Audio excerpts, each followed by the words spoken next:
Right now, we are joined live by Environment Canada senior climatologist Dave Phillips with more on how long this frigid weather is going to stick around. Dave, good afternoon. And where's your turtleneck? Well, I'm speaking you inside. I look outside.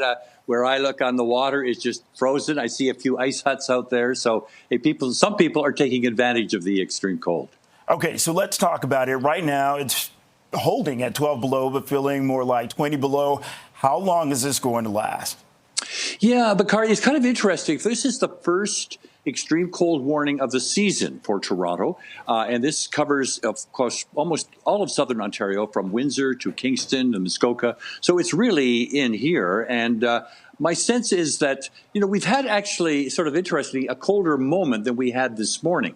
We got down to about minus 16 in Toronto with a wind chill of about minus 27. But on the first day of winter, back in the 21st of December, 22nd, first full day of winter, we had temperatures that were actually down to minus 17, minus 18. But the days there, those days warmed up. Not today. It's just going to be staying cold, cold, cold, morning, noon, and night.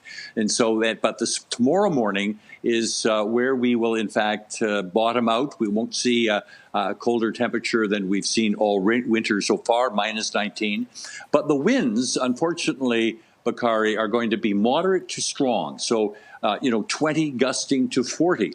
So if you're into that 20 kilometer per hour wind, a sustained wind, you're going to feel that minus 30. And if the gusts that you feel, a little stronger wind, well, you could be really up to minus 35. So clearly the coldest moment of this winter, as we're heading today overall, if you look at the whole day, and then also tomorrow, 2 cold days. And then we didn't have anything like this last year. I mean, that's the year we canceled winter. So it's been really back 2 years ago that we got a temperature of minus 21, which would be colder than what we're seeing now. But sort of interesting, we started this cold, Bakari, with some very warm temperatures. Saturday, we had the January thaw, 4 degrees. We had rain, and then the big freeze came. And it sort of just absolutely set in deeply. And we're likely to see not a melting temperature at all for the rest of the month of January, even to next week.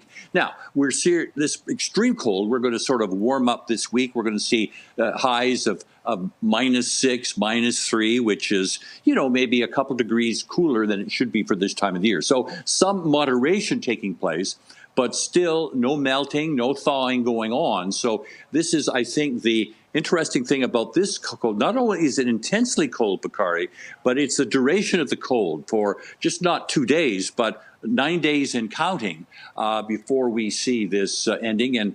And February, we might get a reprieve. It looks like it's going to be a little warmer. But right now, this is the period that is going to be the coldest, I think, of the winter so far, of course, and maybe even in the long term. And of course, Bakari, is kind of interesting. This is what you call the dead of winter. This is the bottom of the barrel, so to speak, in the Toronto area in terms of cold temperatures. And so my sense is the good news, if you're not a big fan of winter, statistically, at least, it gets fractionally warmer from this point on. But hey, we're gonna have to endure these next couple of days for sure. Hey, Dave, what about the lakes that are around, the open bodies of water that people Yes. are going to want to, check out? Because we've had the fluctuation in temperature. We have, and Bakari, it's you'd think the lakes are all frozen, but they're not. I think, for example, Lake Huron, Georgian Bay, I would think it's at least 3/4 open water. And that's why we're seeing this threat of lake effect snow in certainly not too far from Toronto, north of Toronto, and certainly down to the London area. Now, Lake Ontario, I've only taken twice in 150 years it's frozen over. So it's always going to be open, but the winds are not necessarily favorable to give you that lake effect.